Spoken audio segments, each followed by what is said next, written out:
before they go into the brakes into turn one. Jean Todt there, the man who has presided over the immense success of Ferrari over the last few years. And the quest really for everybody is to try and knock Ferrari and Michael Schumacher off their perch. What a prize, Martin, for these young drivers out there now, to be the first one in this century, if you like, to knock Michael Schumacher off the perch. It really, I sense they all want to beat him before he retires. It's an absolute must for Raikkonen, Alonso, Montoya, Ralf Schumacher. Yes, they feel it'll be devalued if they win the next World Championship after Michael Schumacher goes, whenever that may be, and he says it'll be some time away. We nearly saw a Renault smash into the back of another car there. It's so easy to do on these warm-up laps. The acceleration of a Formula One car is so mighty that if you're just squirting it to warm up your rear tyres as the driver in front finishes and starts braking, I have seen cars run into each other on warm-up laps, and you have to be very, very careful. And you'll see they'll all stay to the left and peel off right to try not to pick up too much rubbish and bits of old tyre rubber from the many other races we've had here at Albert Park. Michael Schumacher then 3 times a winner here in the last 4 years. Alongside him, Rubens Barrichello. Behind Schumacher, Juan Pablo Montoya, twice on the podium in the last 2 years. The long winter of waiting is over. 58 laps of the Australian Grand Prix will begin when everybody has formed up on the grid. There's the lap counter on the top left-hand side of your screens. You can count that down with us as the race goes on. But for now, turn up your volume buttons and enjoy the sound of 20 Formula One cars throwing themselves down towards the first corner, and the 2004 World Championship begins now! Cracking start by Alonso. Look at Alonso on the grass. He's attacked Montoya, but Montoya's fighting back, and Alonso has to yield. 2 Ferraris, 1 and 2 in the corner. Montoya runs wide. Alonso goes through, and Montoya definitely lost space there, and Jenson Button holds on to his 4th place. But a cracking start by Fernando Alonso. Yes, indeed. It'd be good to see a replay of that. I'm sure we'll get one shortly, but Montoya in all sorts of trouble down to that first corner. Now he's even behind his teammate, Ralf Schumacher, back there in 5th or 6th place. Coulthard got away well. Raikkonen had a very poor start, I saw out of the window, and so did Mark Webber, I believe, in the Jaguar, not immediately get away well. He's down to 8th place. So as they make their way round on the first lap, Michael Schumacher leads from Rubens Barrichello. Alonso is 3rd, Button is 4th, 5th, Jarno Trulli. Another great start for him in the Renault. Ralf Schumacher up to 6th, 7th, Juan Pablo Montoya from 3rd on the grid. Mark Webber is 8th, Sato is 9th, David Coulthard is up to 10th place. That's where his teammate Raikkonen started. Raikkonen dropped down to 13th. Here's his cracking scrap though on the track, as you can see, between, that looks like Massa and Raikkonen. Yes, indeed, Raikkonen trying to make up now. He really, and he tremendously fast under braking for turn 13 there. Raikkonen just bogged down on the lines, looking out of the window, just did not get away at all, and had to sort of relaunch the car away. Schumacher leads from Barrichello, Alonso, Button then safely in 4th. Trulli's done well up there in 5th place. Ralf Schumacher, Juan Pablo Montoya, Mark Webber, Sato, Coulthard 10th. That's not the start at all that Juan Pablo Montoya had in mind. He was talking to you on the grid. Could he live with the red cars? We were asking him, but certainly making life very difficult for himself here in the first Grand Prix by dropping from 3rd down to 7th. And worse news for him, he's got his teammate Ralf Schumacher alongside him. There they are, and Montoya has got past him. Yep, past him under braking for turn 3, where Ralf Schumacher was so cautious in qualifying and making the team spit a few feathers, because he lost 7/10 under the first 2 braking zones. And there are now the 2 McLarens, line astern. At the moment, no way past Sato in 9th for Coulthard. But for me, James, it's very significant that Alonso has made it up into 3rd place and is keeping the Ferraris well in sight. If we're right about that Renault being very good in a longer run under race conditions. Yes, well, we're talking about the strategy of the races here, typically a 1 or 2 stop race, but they've made the pit lane faster now. The speed limit now 60 miles an hour. It's up from 45 miles an hour last season. And the pit lane itself is shorter, so they're trying to encourage people to make more stops, and certainly the indications are the guys who qualified towards the front are going to make 3 stops here this afternoon, or certainly was carrying a 3-stop fuel load at the start of the race. They can change their strategy as they go along. You might see them running a longer middle stint, but Alonso, we sense, is running perhaps a little bit more fuel than the people around him, and if that's the case, given the way the Renault as I say, is very gentle on its rear Michelin tyres. He could be sitting in the pound seats here this afternoon, certainly looking good for a podium finish. Now, we saw Coulthard in the front of your picture now, flying through the air in his qualifying lap. He did damage some aerodynamic pieces, but he was allowed to replace them under the Parc Fermé regulations. They were given permission to make those repairs, so his car should be in reasonable condition. Michael Schumacher was equal fastest on the previous lap on a 1 minute 25.9. That's a pretty massive race pace already, isn't it? That's quick. Unbelievable. They pulled 4/10 away from Alonso. Indeed they have. Schumacher leading Barrichello by 1.1 seconds. Alonso, the third. Renault's quick off the line. Whatever they learned under traction and launch control regulations, they've certainly put it into play as well for the driver control system. Both Renaults flying, and it looks as if Montoya got too much wheel spin, and look at that. Trulli and Alonso already all over him, and now he goes in too deep, locks the wheel onto the grass and loses out badly. There's another angle, and there is Montoya just locking that unloaded inside right front, and you lose so much deceleration. Your front tyre's doing most of the braking. You've got about 58% of your braking energy through the front, and you just cannot slow down. Let's see if we can find out a little bit more as we look here at Raikkonen slicing past the Sauber. We saw that as it happened earlier on. Let's see if we can find out a bit more from Ted about Montoya's start.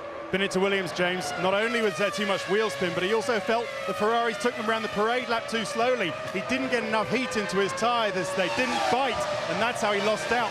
I think as they start to warm up now, his pace should increase. Yes, he's going okay. He's in relatively clear air. He's doing 26.8, but the Ferraris are doing 24.5 now for Michael Schumacher. 24.5. Incredible pace. Well, I remind you that the two Ferraris out front are running on the Bridgestone tyre, and certainly they came in for a lot of criticism last year, the big Japanese tyre manufacturer, about their performance.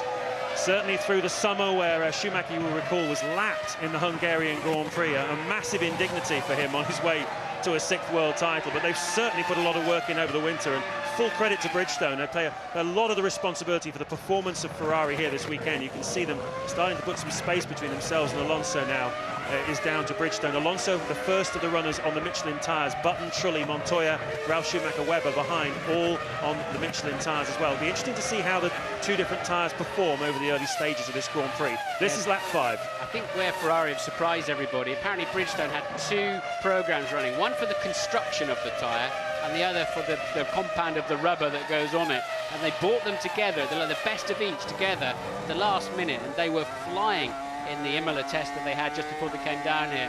And this is just about 3 seconds a lap faster than last year's Grand Prix, and that is some kind of progress. I know we had inclement weather, but that is amazing.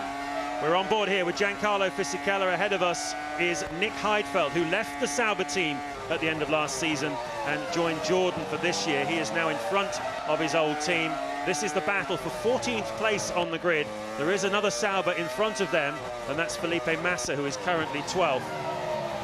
Nice onboard shot then from Fisichella's car, hoping for a lot from his move to the Sauber team, but so far Sauber not really got that car working well. Yes, Fisichella, of course, moving out of the Jordan, and he would not expect to be following it in the Grand Prix. You can see the T-cameras, the T-bars, the camera on the top of their airbox there, both with day glow on them. The first numbered runner in each team has to have this identification on the top of the car, so it's easier for us to spot the drivers this year. And it seems as if he's quite a bit faster, but at the moment Fisichella then tucked right up behind Heidfeld. So where are the passing places on this Albert Park circuit then, Martin? Quite difficult, because although they're long straights, the braking areas are so small, it's difficult to get there. Heidfeld there just touching the grass, but if you get a run on anybody, you should be able to sneak up the inside of them under braking and force your way through. But you've got to work at it, get yourself in position as you enter the straight. That's not always easy to do, as you lose the aerodynamic effect from the turbulence given off by the car in front.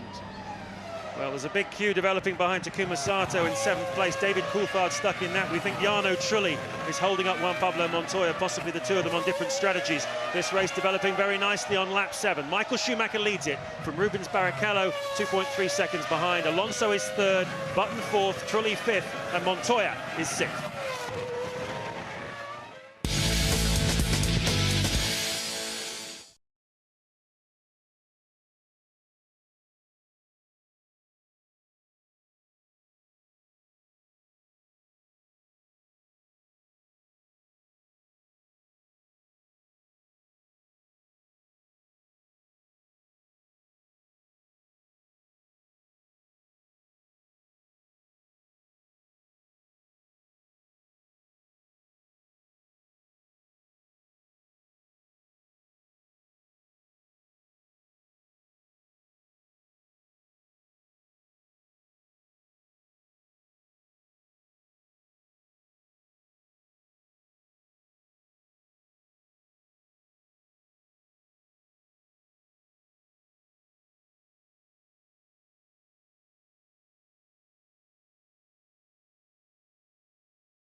Lap 8 of the Australian Grand Prix at Albert Park in Melbourne. Michael Schumacher leading Rubens Barrichello by just over 2 seconds. Nothing has changed. Fernando Alonso is still third, keeping in touch with them.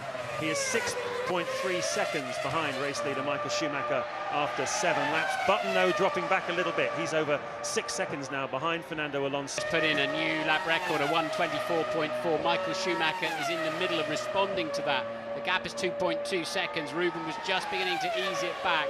We're about to see a lap record smashed again, I think, if Michael Schumacher has a good run through to the end of the lap. He's just enjoying himself. And this young man Alonso is hanging on somehow, thank goodness for us. And he's still in the hunt somewhere because everybody else are seconds adrift. There'll be questions asked at McLaren. They're currently running 3.5 seconds slower than the leaders. And that's a 24.170 for Michael Schumacher, way quicker than pole position, matched by Barrichello on the same lap, all bar 0.009 of a second. It's like they're in a different formula, James.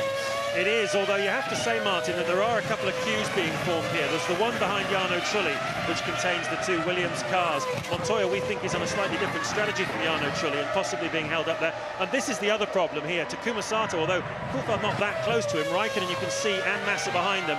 But Sato is doing pretty slow lap times in comparison with the men in front of him. And I wonder whether perhaps McLaren do have a bit more pace if they just get themselves in front of Sato.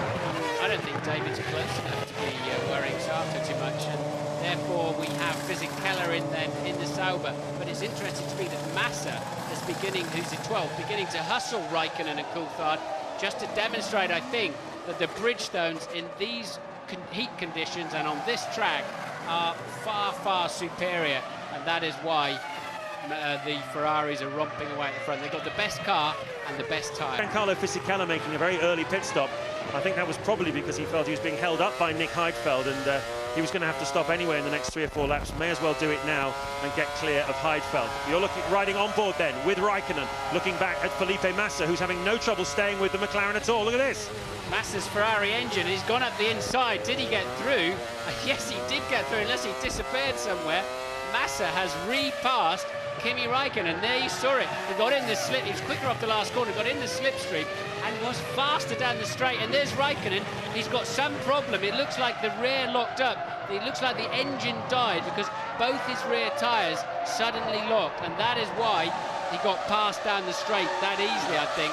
Just the engine going a bit sick, and then it's blown up and locked up immediately. Nothing you can do about that unless you pull the clutch in immediately. But then as soon as the engine stops, the hydraulic pressure fades away and the clutch re-engages anyway. And that is an engine failure for Kimi Raikkonen. Yes, you can see the smoke pouring out of the airbox. And I think the body language of Kimi Raikkonen says it all, as does the body language of Ron Dennis we saw there up on the pit wall. This, I'm sorry to say, is no great surprise. McLaren having to run the car, the engine, a very low regime in order to make it last. And you can see that's how Massa cut through. He almost didn't make the pass stick. Raikkonen tried to get back round the outside, and then you could see that Raikkonen's rear wheels lock up, Martin, and that is clearly the engine. They've had real problems with that, haven't they? They've been treating it like a porcelain vase all weekend, just babying it as Montoya dives into the pits. Yes, they must have dropped it then because that one's broken.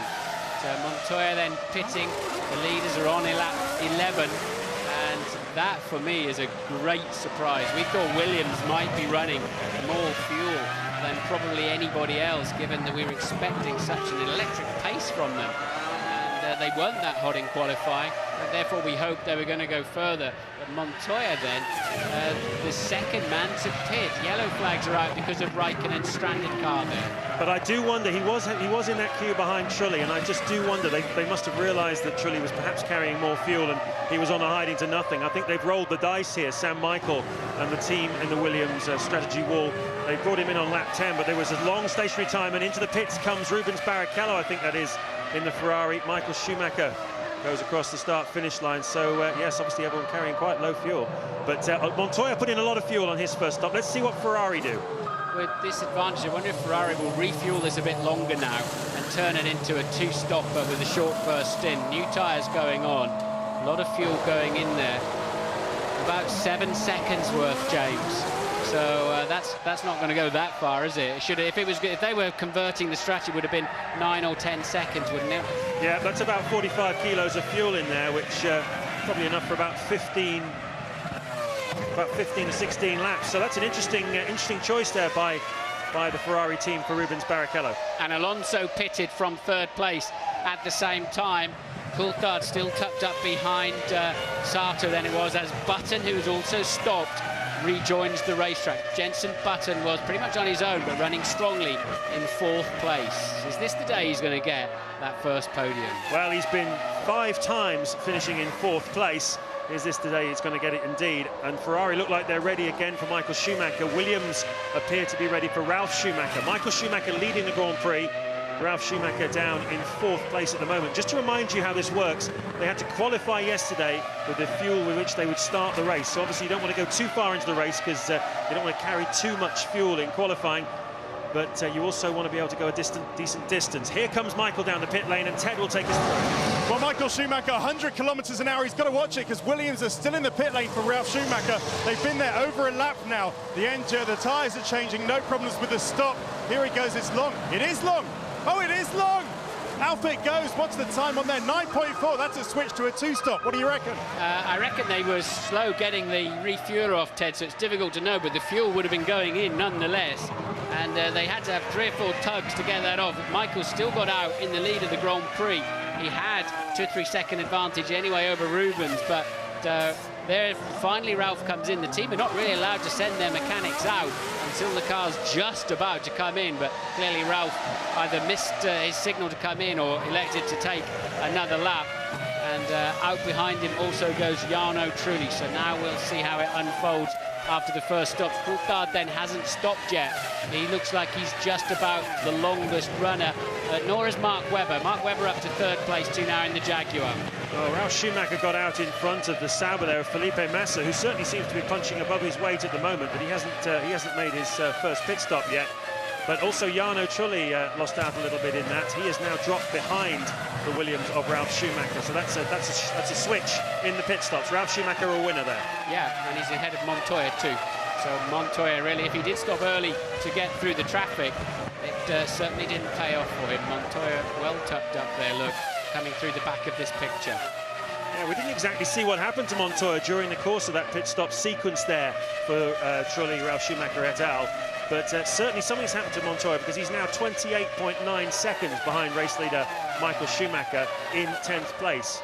At the moment, Michael Schumacher leading from Rubens Barrichello. This is lap 14, and Webber is coming into the pits from third place, so Alonso moves up into third place. Coulthard there has not stopped yet, so perhaps McLaren running a little bit more fuel in their strategy, starting to pay off for them. You can see the field spacing out a little bit as Mark Webber makes the Jaguar first pit stop, and that clock was not right. It was about 8 seconds, I think, so Webber looks like he's on a 2-stopper. You were right about Coulthard being held up behind Sato. He's now going 1.5 seconds a lap faster, so although he didn't look that close, this is what the drivers have been saying. Even if you get within 1.5 seconds of the guy in front, you're already beginning to hurt. Such is the way the aerodynamics are on these. Trying to pull that thing off and it won't come off. It just always seems it's heavy and it's tight. Something you can barely lift by yourself, those refueling rigs. And so Michael is weighed down. Remember, there's 13 litres per second pouring into the car. And maybe this is the moment when Rubens can make a bit of ground back up on the world champion. We're on board then with Sato, and he is down now in 11th place. And in front of him, the Jaguar of Christian Klien, our first sighting of the rookie driver, teammate to Mark Webber. Just 20 years old, the Austrian. He's been thrown into Formula One this year as partner to Webber. That's a pretty tall order for anybody, but he looks like quite a promising racing driver, Klien. As I say, he's only 20 years old, but a good Formula 3 career last year, and he has had a very solid performance so far here at Albert Park this weekend. His qualifying yesterday was ruined by a hydraulic problem on the car. He wasn't able to set a lap in the second qualifying session, but I've been impressed with him throughout the practice sessions and the first qualifying, and he looks quite a promising driver. David Richards there, team boss of the BAR team. Their man Jenson Button still holding on to fourth place behind Fernando Alonso third, and then the 2 Ferraris in front of them. Little puff of smoke there out of the back of Ralf Schumacher's Williams as he closes up on the back of Jenson Button to develop a battle for fourth place, and we've got a Minardi going slowly. Yes, Klien's not stopped in the Jaguar yet. 2 drivers yet to pit then. Klien in 10th and Pantano in 13th place for Jordan. But is Ralf Schumacher now beginning to relentlessly pursue Jenson Button? The Williams much faster under braking. So BAR's not. We did hear that they struggle a bit on the longer runs, which I think is what's given Jenson a car that delivers quickly on a single flying lap. But right now, the Williams looks the faster package there as they begin to fight over 4th place. Well, you can see now on board with Ralf Schumacher, that's Jenson Button up in front. Martin, it's extraordinary really the progress that BAR have made over the winter. Jeffrey Willis, who was formerly head of aerodynamics for the Williams team before he switched over to BAR to become technical director, he reckons they found 2 seconds over the winter between the chassis, the engine and the tyres, and that's a tremendous amount to find over one winter, isn't it? Yeah, I think that's everything. I was surprised just how high their engine is revving now when we saw it through qualifying with the new graphics that we have. And they've got their carbon gearbox on and all sorts of nice bits and pieces on the car. Button is pumped up and driving very, very well. But for some reason, in this stage of the Grand Prix, he's fading away from the pace. And I have to say, the Ferraris have backed off as well up front, haven't they? They're 9 seconds clear of Alonso, but they've stopped pumping in those stellar lap times. Yeah, well, if you can call 1 minute 25.7 slow, that's certainly a pretty heavy pace for anybody else. Sato getting very crossed up there and going out onto the grass, going a little bit perhaps too deep on the brakes into turn 1. Sato in 10th place behind the McLaren of David Coulthard. This lap 18 then, Michael Schumacher leading Rubens Barrichello by just under 2 seconds. Alonso 3rd, Button 4th, Ralf Schumacher 5th, and 6th, Jarno Trulli.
Lap 19 of the Australian Grand Prix. Michael Schumacher and Rubens Barrichello put a lap on Christian Klien in the Jaguar, who has just made his first Formula One pit stop, and he has rejoined in 16th place. We have 18 cars still running. Zolt Baumgartner has retired in the Minardi, and Kimi Raikkonen we saw spectacularly locking up the rear wheels when the engine failed in the McLaren earlier on lap 9. So 18 cars in it. Schumacher leads Barrichello. Less than a second now between them as Barrichello. So doing 1 minute 25.7. And then his teammate, Trulli. Whoa, Martin, sorry. That was spectacular spin. Yeah. And then we've got Trulli in the 1 minute 27, best part of a second and a half per lap slower. Jenson Button struggling for pace too, although he's hanging on to 4th place just, as you can see there. That was some kind of spin by Felipe Massa. Complete 360 job, managed to come out pointing in the right direction. What does that feel like? As long as you don't point in the wrong direction or hit something very hard, it feels not too bad actually, but if it surprises you, you begin to be very cautious then. If you're not absolutely clear why it happened, and sometimes you can be a little surprised, you don't see oil on the track or whatever, then you begin to think, well, what's going wrong here? But Massa reminds me a bit of Sato. They're both incredibly fast, but just always looking slightly out of control. And we've seen both of them then have moments in this Grand Prix so far. Well, Ralf Schumacher is all over the back of Jenson Button at the moment in the battle for 4th place, and we're noting also that both the Renaults in clear air, and Trulli's strategy, I wonder, it might well be different from Alonso's. He's running 1.4 seconds a lap slower than his teammates, and that would indicate they're doing different things, and that's really bad news for Juan Pablo Montoya if that's the case. Lovely onboard shot here as the BMW engine revs to almost 19,000 RPM around this track. Huge amount of stress going through these engines. It really is remarkable that they can expect them to last a whole Grand Prix weekend. Something in the region of 500 miles at this kind of performance level. Ted has news for us. Down at BAR, James, you're talking about Takuma Sato. They think he's lost or damaged rather, his front nose, his front wing, because he's lost front downforce. He's complaining about that on the radio. They can't just bring him in and change it now, but look out for him in his next stop. They may well change the nose then. He's still on pace, though. He's still quicker than Coulthard, who's in front of him, and quicker than Webber, too. Webber 8th, Coulthard 9th, Sato 10th. So the BAR still got good pace, even if he has damaged it. Toyota has had a bit of a disastrous weekend. You've got Damata down in 13th. Panis, who started near the back of the grid, still running in 17th. Both of them with very little pace indeed. Yeah, that new car for Toyota is described as being fairly ordinary. It's a step forward from last year, according to technical director Mike Gascoigne, but he's got a lot of development planned for that car throughout the season. And he described the engine as a World Championship winning engine, so clearly that's not part of the problem as the Toyota gets out of the way to be lapped by questions about Ralf Schumacher and ask even more questions about Jenson Button and what he might achieve. Now, with the BAR team holding off Ralf Schumacher, and there you can see Jarno Trulli trying to hold off Juan Montoya, who's going to make a move on him, getting pretty frustrated, I would imagine, the Colombian now. He really wants to get past this Renault. Yeah, it's not enough of a braking zone there. You've got to be alongside before you can make it stick there. But, it's Montoya really getting frustrated, you can see, and this race has not unfolded anything like he expected before he stepped on the plane to Australia, and even sitting on the grid in 3rd place. But, so Michael Schumacher leads by 1.8 seconds now, further 9 seconds behind them, just hanging on to Alonso. And then we've got Button, 32 seconds off the lead now, closely followed by Ralf Schumacher. And the fight between Trulli and Montoya is another 5 seconds adrift. Webber's not flying in 8th, nor is Coulthard in 9th. So there's a lot of disappointing performances out there today in terms of actual pace, no doubt about it. Yeah, we heard Ron Dennis telling us before the race that he was driving, his team was going to be driving for points today. I think they realised that they lacked speed, the McLarens. They needed to just play a percentage game as the Renault of Trulli and the Williams of Montoya put another lap on that Toyota. But a number of people here will be looking to get some points in the bag just to get off the mark, because Ferrari do seem to be very strong here. But it's an 18-race World Championship. We go through places where the track temperature is going to be through the roof. All kinds of situations are going to unfold, no doubt.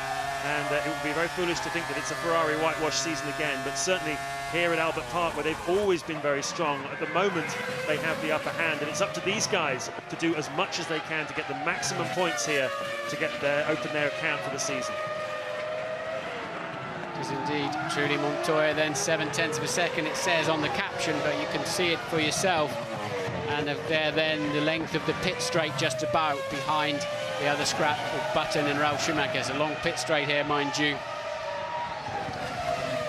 Williams looks very stiffly sprung, even though yesterday I said it was very good across the curves, which it does appear to be. It's very, very stiffly sprung. You can see it working away on the bumps compared to the Renault, for example. It's interesting, a moment ago we had a graphic looking at the top speeds, 323 kilometers an hour, which is just under 200 miles an hour, isn't it? So I know the drivers can adjust the engine mix from the cockpit. But obviously they turn it down for the early part of the weekend where they don't want to overstress the engine. They can turn it up, and Patrick Head was saying that they actually have an adjustment in the cockpit. They can actually turn it up if they want some peak revs just to make an overtaking move. It's almost like a go faster switch in the cockpit. Yeah, I can imagine they'll give the driver some over-rev capacity, but I doubt they'd let a simple racing driver mess around with the fuel mixture on these things, not when they're running at 19,000 RPM. They leave that in the capable hands of a computer. But the driver certainly has a little bit of leeway on the revs in case they're in a tow situation where they're getting sucked along by another car. And I can see Montoya getting frustrated with this one anytime soon and having a bit of a lunge. Yeah, I think you might be right. Ted has some more news for us down in the pits. Well, looking at the strategies of these two guys, James, Trulli stopped 2 laps later than Montoya. They had similar fuel times, even though the Williams pit stop actually took longer. Right behind him, but matching him on lap time. On board then with David Coulthard, heading down to what I think is the infamous turn 3. Indeed it is. And let's see if we can get a feel for why this McLaren is not delivering any kind of race pace. Nowhere near flat through turn 5.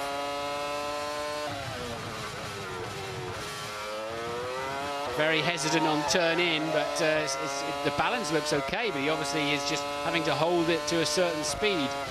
I know in high-speed corners in qualifying the car was frightening the drivers a little bit, but at the moment Coulthard, I think, just generally lacking overall pace. It's interesting, it's a shame we haven't got one of the rev counters on this particular onboard. I'd love to see how high they're revving that engine, whether that's part of the reason why he doesn't have the maximum power here today, I'm not sure. But as you say, for whatever reason, David Coulthard and McLaren just not quite at the races at the moment.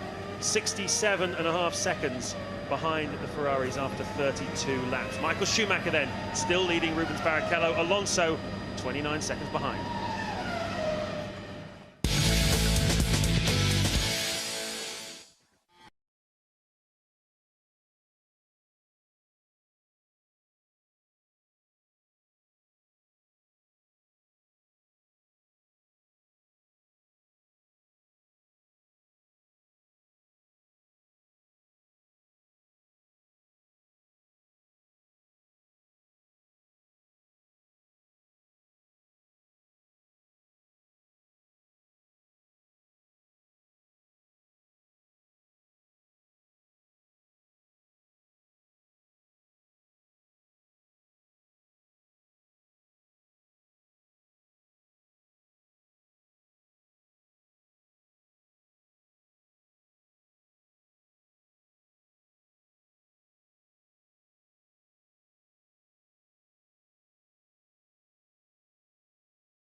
.26 laps of this 58-lap Australian Grand Prix still to go. James Allen and Martin Brundle with you at Albert Park in Australia. We're riding on board with Rubens Barrichello, and we are 6 seconds behind the world champion Michael Schumacher. After that second round of pit stops, Barrichello lost out quite badly there to Michael Schumacher, who now has quite a comfortable margin over his teammate at the front. Behind them, Fernando Alonso pressing very, very hard, as fast as he can go really in the Renault, and he's really a gutsy and persistent drive by Fernando today in third place. He got a terrific start off the line and went up from 5th to 3rd, and that really was the platform for him to make this attack, but he really can do nothing about the pace of the Ferraris today. Ralf Schumacher has got ahead of Jenson Button through the pit stop sequence. He's now 4th with Button 5th. But hear this, Montoya closing right in on Jenson Button. Took almost, there he is, Montoya. Took almost a second out of Button on the lap before last, and another half second on the last lap. Just over 3 seconds then behind Button. You can see it for yourselves now, and this is the principal interest of the Grand Prix at the moment. Yes, sadly, local hero Mark Webber out of the Grand Prix, the 3rd retirement. Webber, Baumgartner, and of course Kimi Räikkönen very early on in the McLaren. But actually, we've got quite a nice situation brewing up, not for Jenson Button, mind you, and presumably that is Jordan passing the Sauber, but I'm wondering if the Sauber was just coming out of the pits or whether it's Fisichella having a ding-dong battle with Nick Heidfeld, and they really are going for it. They're going to interlock wheels if they're not careful, and Heidfeld had to get out of it. Fisichella very feisty there, but I tell you, he did not expect to be racing with Heidfeld this afternoon, and his teammate is up in 9th place. But I was saying there's quite a good little squabble brewing up.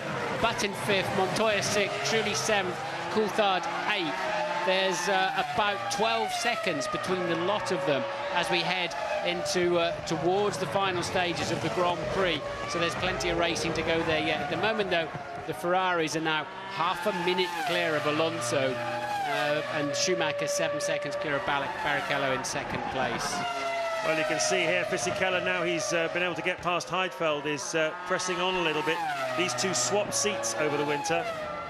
Fisichella leaving Jordan to go to Sauber, and Heidfeld having been released by Peter Sauber there in the middle of the Sauber timing war there. He didn't want Heidfeld for this year, and he's ended up with Jordan. Here's the move again, and Fisichella really not taking no for an answer.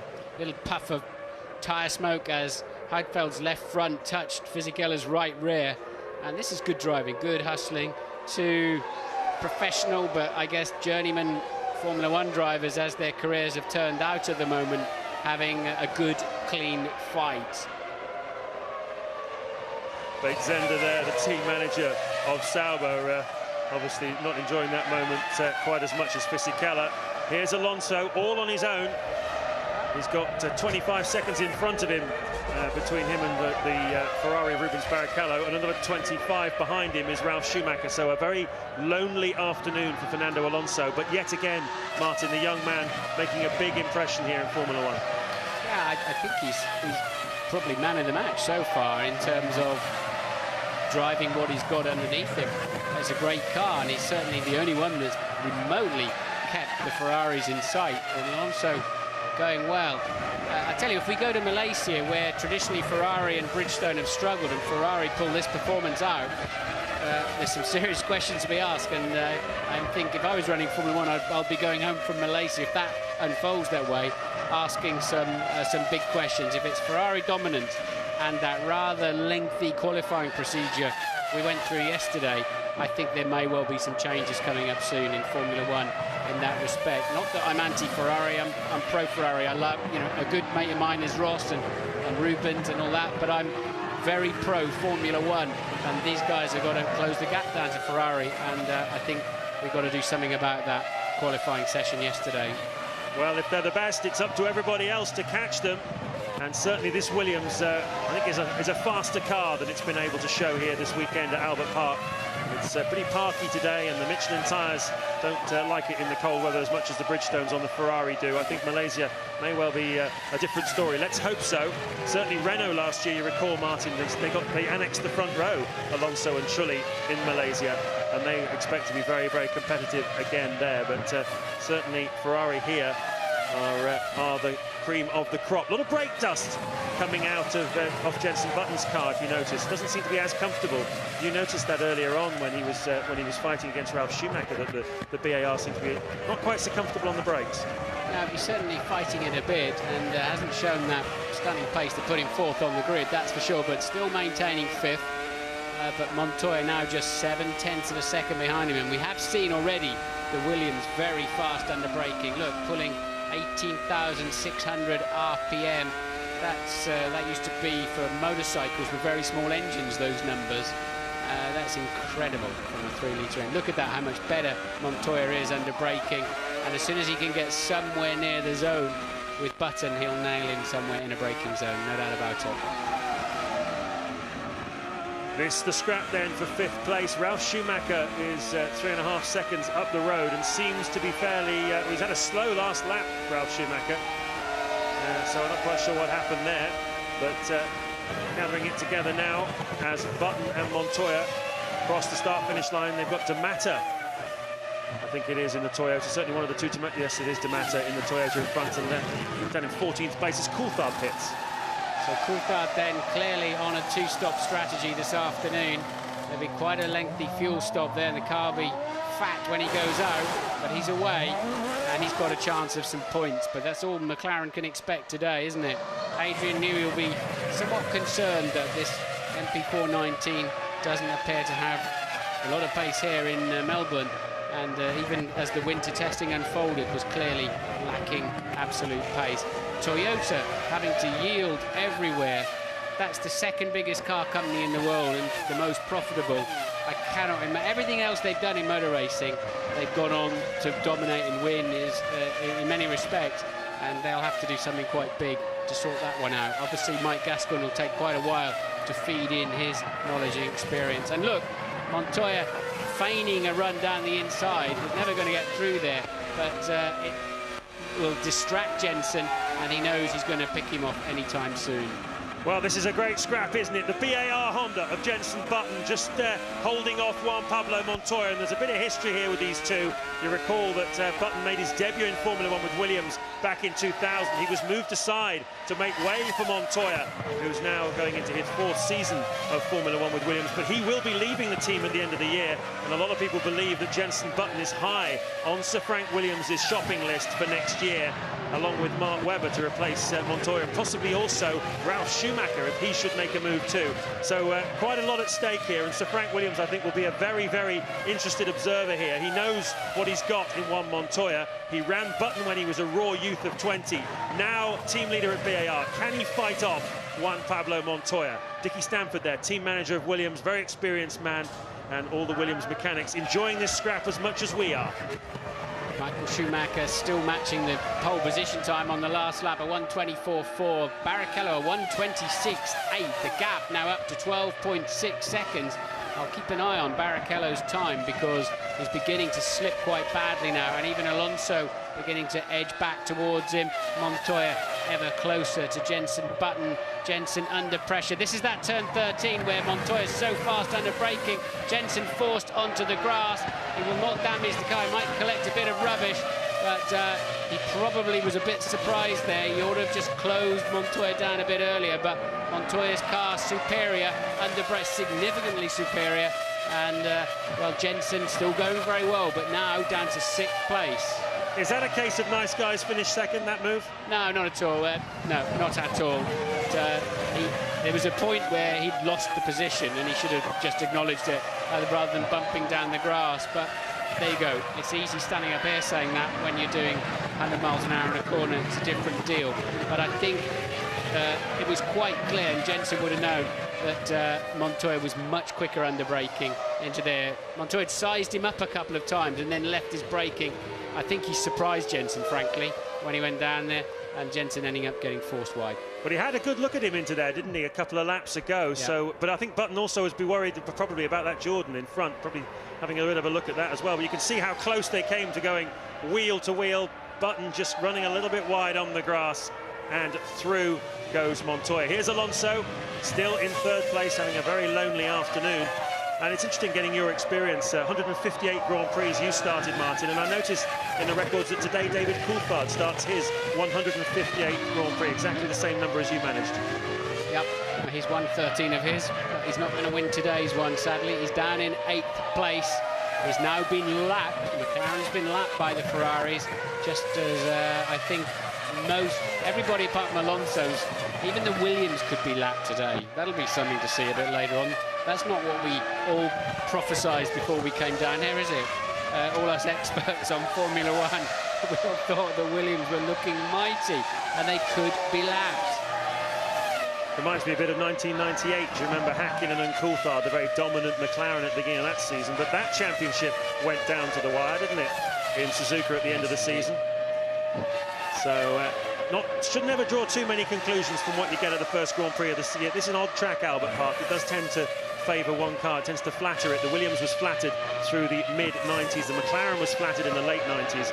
And Ferrari have been flattered in the last couple of years as well. So let's see what happens the rest of the season. I agree with you. It is a unique racetrack in many respects, as Alonso pits from 3rd place for his final scheduled stop of the afternoon. The end of lap 40, the leaders are into lap 41. And the interesting thing here is he should be able to rejoin comfortably in front of Ralf Schumacher. If Schumacher is on a 2-stop strategy, he will make no more stops this afternoon. He had a 32-second advantage. That's usually more than enough to be able to get out. We should see Ralf Schumacher at the top of the pit straight at best, and unless something untoward has happened. Ted Kravitz is in the pits. Just a word on BAR, their tyres are starting to fade really badly. This was what they were afraid of. They've done all their tyre testing in cold conditions in Europe, and now when they've got here, all right, it's not hot, but it's much warmer, and they've started to go off. They can't wait until Jenson's next pit stop. Yeah, that's a shame for them then, a lot of work to do. That's not an easy problem to fix. If your car's hard on its tyres, that's a fundamental design with the wheelbase, or with the geometry of the rear suspension, or weight distribution. All of those issues are very difficult to change in an 18-race season with 8 intercontinental races. This is the hardest Grand Prix year any of us will ever have been through. There's no doubt about that. So if they've got a tyre degradation problem, that'll take quite a bit of fixing. Fisichella's beginning to fly again. Now he's got rid of Heidfeld. He's in the 26s and putting on the sort of pace we were expecting. And that's Massa. He just looks like he's on the edge of that all the time, and every so often it happens, sadly. Yeah, well, his last lap was 3 seconds slower than the man he's chasing, Takuma Sato. I reckon that moment there probably had something to do with it. Massa now beginning to fall back into the clutches of his teammate Fisichella. His advantage just 10 seconds, so a very good, strong early part to the race for Massa, but now he's beginning to fade, and Fisichella is showing what he's going to do. He really wants to get on top of him. And look at this, Michael Schumacher putting a lap on Jarno Trulli in the Renault, and as you say, that's not what a lot of people were predicting at this, going into this season, that a Renault would be lapped by a Ferrari at the first race. Yep. Next man to be lapped then is Jenson Button, who's only 4 seconds down the road from Michael Schumacher. Schumacher yet to pit again before the end of the Grand Prix, but so is everybody else apart from Alonso. Not those that are on 3 stoppers anyway, but Michael Schumacher then starts yet another lap. And Mark Webber has retired from the Grand Prix. Louise Goodman's with him. Mark, no fairy tale ending today. No, unfortunately not. It was a shame. Wish we were still out there. I was enjoying it. I think that was where the pace of the car was, just trying to hang on to the back of the big guys there, and was really, really enjoying it. And we lost 6th and 7th, so 5 gears these days is not enough, unfortunately. But nonetheless, you must be encouraged by the pace and the performance the team's shown this weekend. Yeah, that's nice. But we should have got to the checkered flag. But you've got to take it the rough with the smooth in this game, and it's a shame. But that's how it is. Thanks, Mark. Thanks, no problem. Paul Stoddart, I heard him on the radio this morning saying Mark Webber will be the world champion in 2006 or 7. Fellow Aussie, of course, but Stoddart, a big fan of Webber's, as is most of the Formula 1 paddock. Nice guy, says all the right things, and pretty handy behind the wheel. So a big star of the future, I think, there, but not this afternoon. Yes, he took part in an amazing challenge over the winter. I think he did 1,000 kilometres around Tasmania. I saw a little bit on the plane on the way over here. They made a TV programme of it. Absolutely extraordinary. Kayaking, climbing mountains, hiking. He is the fittest guy. I mean, he's just unbelievable what he gets up to. All for charity. He does an awful lot of work for charity, Mark Webber, and a nicer guy you couldn't hope to meet. But look at the pace of Juan Montoya now. He's just set his fastest lap of the Grand Prix so far. He wants 4th place from his teammate Ralf Schumacher, as we see the BAR of Jenson Button pitting. So Button pits from 6th place then. Montoya suddenly found a whole bundle of pace, and that is Button going a lap down to Barrichello too, although of course the Ferraris have to stop one more time. He'll get that back, but eventually he still too will be one of the lapped drivers. Klein then is just behind him. He's in 14th place at the moment, and travelling quite slowly. First Grand Prix distance for Klein then, under pressure, and at the moment his pace is poor.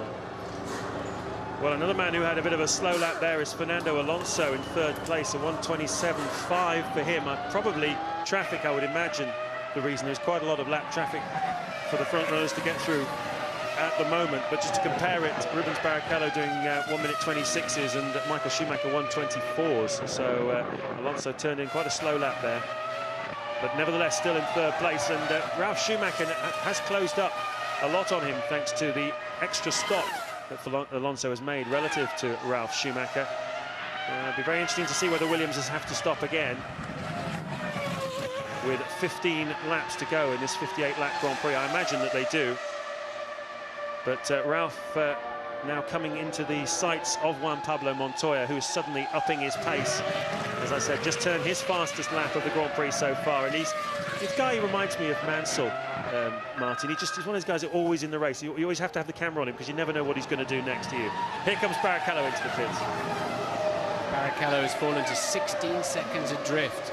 Michael's broken his spirit, and he can't even see him now down the long pit straight. So Barrichello not under pressure, of course. He was 51 seconds ahead of Alonso, although Alonso had already made his 3rd stop, a second a lap.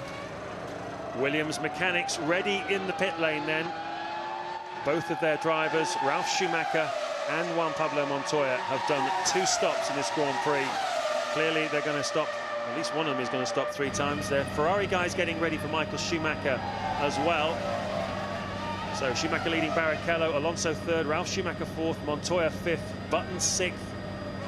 He dropped down from third place at one point. Into the pits comes Michael Schumacher. It's Montoya that the Williams team are waiting for. He's right behind. There he is. Ted.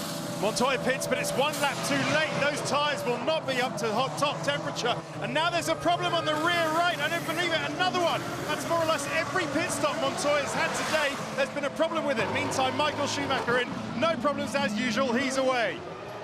And of course, the Ferrari is the best part of a lap ahead of Montoya. He follows him out of the pit. And if he catches him, he'll lap him. So another dismal stop then for Montoya. I don't know if it's the wheel not sticking or the wheel on the spindle, but whatever it is, they're not able to cleanly change the wheels on that Williams of Montoya. Montoya was, though, able to rejoin ahead of Jenson Button quite comfortably, so that's one piece of good news for him. That is the top 8, and we have 13 laps to go here in the Australian Grand Prix.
Lap 47 of the Australian Grand Prix. You're looking at Juan Montoya, who had a slow pit stop, but his teammate Ralf Schumacher has just made a stop of his own, and now Montoya is hunting him down. That's the battle developing for 4th place in this race. Michael Schumacher leading Rubens Barrichello, Alonso 3rd, and then the Williams battle. Jenson Button still in 6th, Trulli 7th, David Coulthard holding on to the final points position in 8th place. We've lost Nick Heidfeld in the Jordan, who stopped just a moment ago, and there seems to have been some sort of problem in a pit stop for Heidfeld and knocked over one of his mechanics. Hopefully we'll find out a little bit more about what happened there. Hopefully the mechanic is okay, but Heidfeld, having managed to get out of the pits, then pulled over at the side of the road. Yes, he bumped into them rather than ran them over, so I don't think there's any need for panic on that one. But he almost looked like he missed his pit. He was going past his pit and turned in at the last moment and just didn't have enough steering lock. A very clumsy stop for Heidfeld, and then retired, as you say, just as he left the pit lane. And at the same time, we had Massa retiring too from 10th place. So 6 drivers out of the Grand Prix now. Massa, Heidfeld, Bruni, Webber, Baumgartner and Raikkonen. Raikkonen, the man that many people tipped to be this year's world champion, goes away from here with no points and a slow car. Yes, and with the way that the championship point situation is now, with 10 points for a win, 8 for second, 6 for third, it really is a huge premium on getting points at every Grand Prix. You saw last year how long it took Michael Schumacher, who had a couple of poor results early in the year, to catch up championship leader Kimi Raikkonen, who was just banging in solid podium finishes. And it really does reward reliability. Also, with the one-engine formula we have now, you've got to make an engine last an entire Grand Prix distance. Sorry, an entire weekend distance, over 500 miles.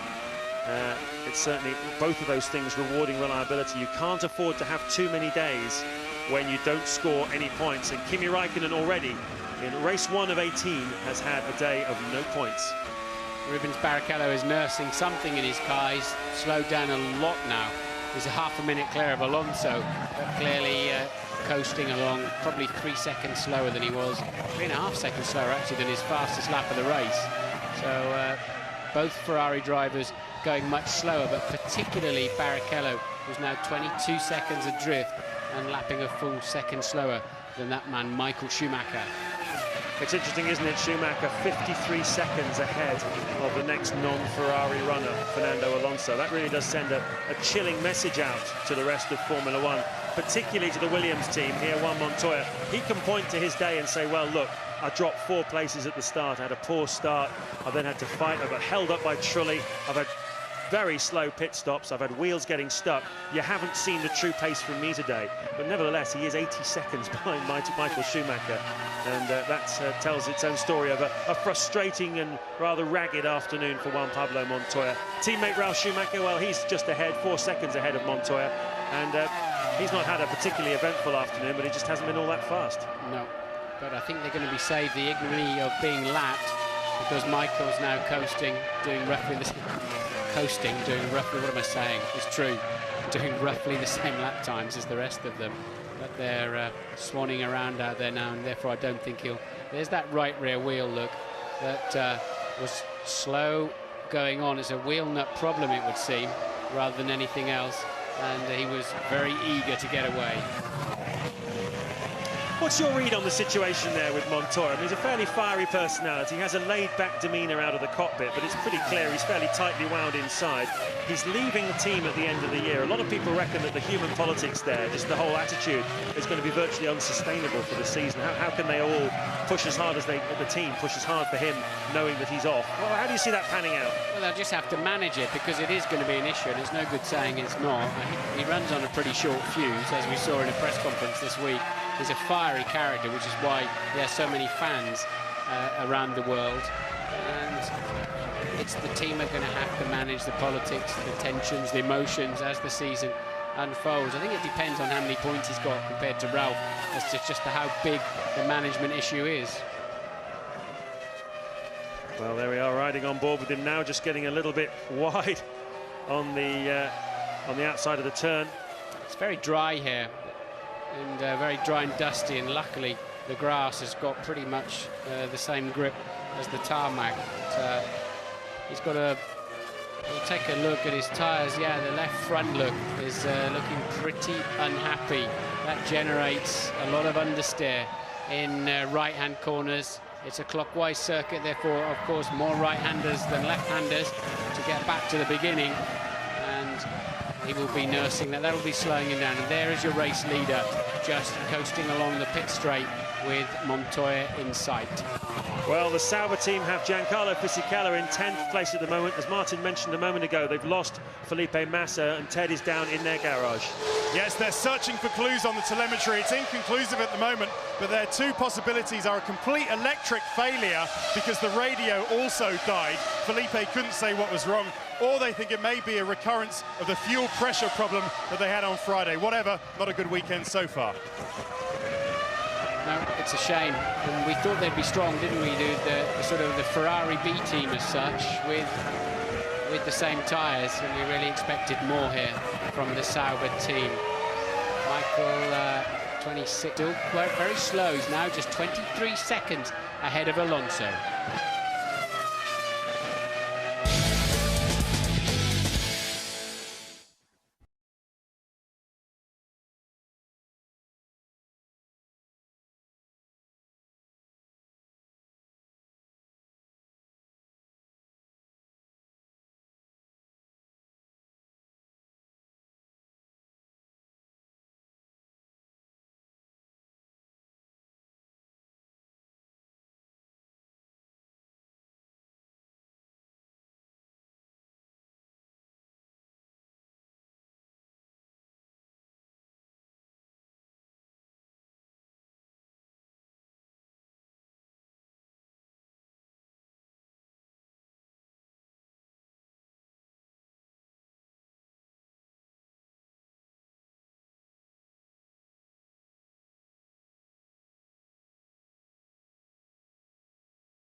Just 7 laps to go in this Australian Grand Prix, the first round of the 2004 Formula 1 World Championship. 18 rounds in total, and it looks like round 1 to Ferrari. Michael Schumacher leading this Grand Prix from teammate Rubens Barrichello, chasing his 4th win in 5 years, Michael Schumacher, around this track. He just got a sight of Takuma Sato there, his rear wing slightly damaged. He is running in 9th place at the moment. The order remains unchanged, and he is Alonso in 3rd place. We have Ralf Schumacher leading his Williams teammate Montoya in 5th, Button 6th, Trulli 7th, and the last of the points, David Coulthard. We've hardly seen Coulthard all day. He's had a very quiet and uneventful afternoon. His teammate Kimi Raikkonen was the first man to retire from this Grand Prix. From the start, the 2 Ferraris comfortably into the lead. Terrific start by Fernando Alonso, moving him up from 5th on the grid to 3rd, which is where he is now. He's had a very strong afternoon. Ralf Schumacher started this Grand Prix in 8th place. He's battled through up into 4th place. I guess the man who's had the most eventful day, though, is Juan Pablo Montoya, starting 3rd on the grid. Got a very poor getaway and was swallowed up by the Renaults and by his teammate. And he has had a terrible time, really. Some slow pit stops. He was held up by the Renault of Jarno Trulli for at least 10 laps in the middle phase of the Grand Prix. And he is a very frustrated 5th at the moment. One of the men who really wants to throw down the gauntlet and challenge Michael Schumacher for this World Championship this year. So, if you like, Schumacher's 2 main rivals, Montoya and Raikkonen, both having pretty difficult afternoons here. And look at the front tyres on the Toyota too. The Michelins are not happy on this racetrack in these conditions. Ralf Schumacher's front tyres not looking good either. Louise. Yeah, just that you saw that Nick Heidfelder had a problem with that last stop, and a couple of the mechanics got hit. What happened was with the, Sorry about that. We've lost Louise on the live link down to the pits. We'll have to go back to her shortly. I don't know what the message was going to be. It was about the Jordan mechanic. Yeah, it was about. I don't know what the actual message was. I know it's about. But anyway, hopefully we'll get back to her and find out. So Michael Schumacher now leading by 24 seconds from Barrichello, who's 28 ahead of Alonso, who's 22 ahead of Schumacher. Hardly close up front, is it? Montoya 10 seconds behind in 5th place. Button 8.4 behind him. Trulli 12.2 behind Button. Coulthard just edging towards Jarno Trulli. Trulli 7th, David Coulthard 8th.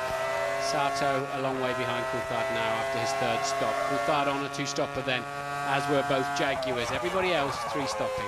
Yep, the closest battle on the track at the moment, that between Giorgio Pantano, the debutant in the Jordan team, sole representative of Jordan, still on the track in 13th place, and Olivier Panis, who set no time yesterday in qualifying in the Toyota, started towards the very back of the grid and hasn't really made very much progress from there. He is now in 14th place, and he has in fact just passed Pantano, so that battle has been resolved. We're riding on board with Alonso with just 5 laps to go in this Grand Prix, and Martin was talking about the performance of the Michelin tyres here.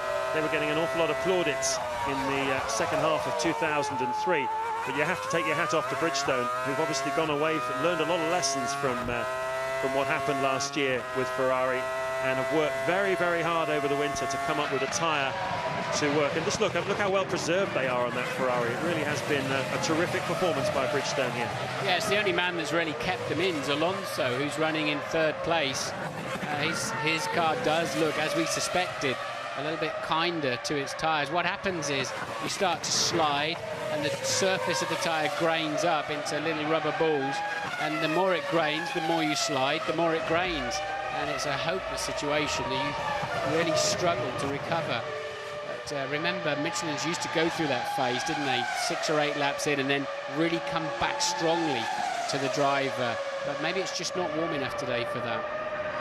Nice. That's a Ferrari letting through the BAR. So Michael Schumacher then has just done a 1:29. Is he creeping into some problems, or is he just coasting towards the end of the Grand Prix? Is this early signs of, let's have a look at his sector times. He's 4 seconds slow on this current lap. He's not coming in the pit lane. We haven't really heard his engine note at the moment, but Michael Schumacher would not be going that slow intentionally, unless they're shaping up a nice formation finish or something for tomorrow's newspapers. Let's wait and see, but he's absolutely coasting.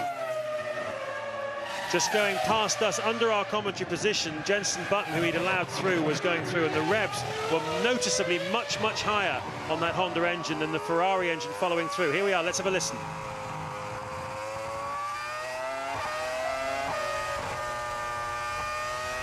I can't hear anything wrong as such, it's just going very slowly.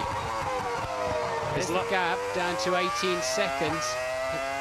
He was 1.4 slower in the first sector alone. Ted, have you got any news? Well, there's certainly no worried faces at Ferrari. Everything's calm. The mechanics are all sitting down. They're not preparing. Normally, if something is going to happen, they'll at least put one guy into the pit box in case he has to come in. But something Ross Brawn was saying to me when I spoke to him this morning, Martin, he was saying that at the end of the race, we will turn everything down. If we're in a good position, we'll turn everything down. Let's just hope for Ferrari fans that's the case. They could afford to turn it around, turn it upside down, and then turn it down, and they'll still win the race. But we're 3 laps, 2.5 laps to go still. And I just don't know why, if they're trying to do a formation finish, you do that in the last lap. I don't know why he's cruising this slowly. Once again, he's going to be 4 to 5 seconds off Barrichello's pace. So Barrichello will be down to 14 seconds, but again, there's no sign of any particular problem. He's shifting up okay, the engine sounds like it's firing on all 10 cylinders, and no smoke coming out of it, nothing hanging off. So we have to assume that there's a bit of showboating going on at this stage. Yeah, well, he can certainly afford to do it. As things stood, he was 50 seconds clear of the next non-Ferrari runner, Fernando Alonso. So I guess the one thing about this is the headlines coming away from this Grand Prix is that Ferrari wins and wins big, but perhaps not with as big a margin as it might have been if Schumacher hadn't babied the car in the last 3 laps. Very uncharacteristic of him. Always a danger you might lose your concentration, I would imagine, when you're back off to that extent after a hard hour and a half's work at the cockpit. Here's David Coulthard, though, battling on in 8th place. It's a long Grand Prix when your car's not working right or whatever. Whether he's nursing something, we don't know, but he's back in the 128s as well, but hanging on to 8th place, the final World Championship point. McLaren look like they're going to go away from here with 1 point only. So Schumacher, Michael, from Barrichello, Alonso, Ralf Schumacher, Montoya 5th, Button 6th, Trulli 7th, Coulthard 8th. They're the point scorers, and they're all spaced out enough that there's no real challenge going to come in these last 2 laps. Michael Schumacher then just finishing that penultimate lap as he goes into the pit straight to start the final one, and yes, I think he's just coasting. So what conclusions are you drawing from the opening Grand Prix of 2004? I just hope that it's a bad day for Michelin, and that they can peg this Ferrari back, because it was a red wash, wasn't it? Absolute red wash. Only Alonso with a prayer of keeping them in sight, and the rest of them seem to have been, they've not even been fighting each other, they've just been fighting themselves, struggling for consistent times, struggling for fast lap times, and absolutely nowhere. Nowhere indeed.